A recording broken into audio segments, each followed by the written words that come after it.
საღამოობით ხანდახან YouTube-ს ხვდავ და სულ უფრო მეტად მაოცებს, რამდენად კეთილშობილი ცხოველია მგელი. მგელს კერპები არ ჰყავს. ის თავს არ იმცირებს და არავის ეპირფერება. თუ უყვარს, მთელი სიცოცხლე უყვარს. თუ ვინმეს თავისიანად მიიჩნევს, მისი და თავისი ხროვის ერთგული რჩება. ხოლო ისინი ვინც მხოლოდ იმიტომ ცდილობენ მასთან დაახლოებას და პირფერობას, რომ მის უკან დიდი ძალა დგას, მისთვის განსაკუთრებულს არაფერს წარმოადგენენ. ეს პუბლიკაცია ჭკვიანმა ადამიანმა მოამზადა და მეც მომინდა თქვენთვის გამეზიარებინა. იყავით მგლები.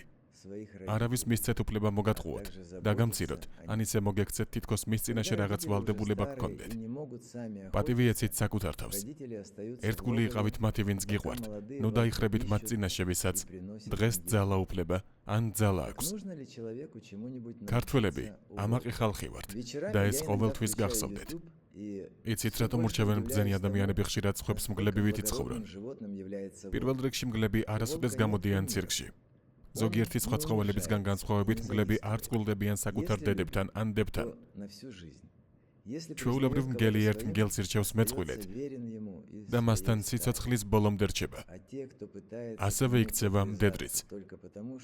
თუ ნადირობის დროს მგელი ან დედალი მგელი იღუპება, დარჩენილი მეწყვილე სხვას არ ეძებს და სიცოცხლის ბოლომდე მარტო რჩება.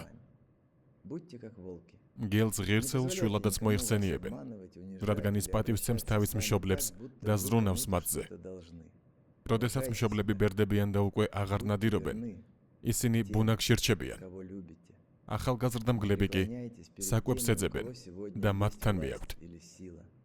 მაშ ხომ არ აქვს ადამიანს რაღაც სასწავლი მგლისგან.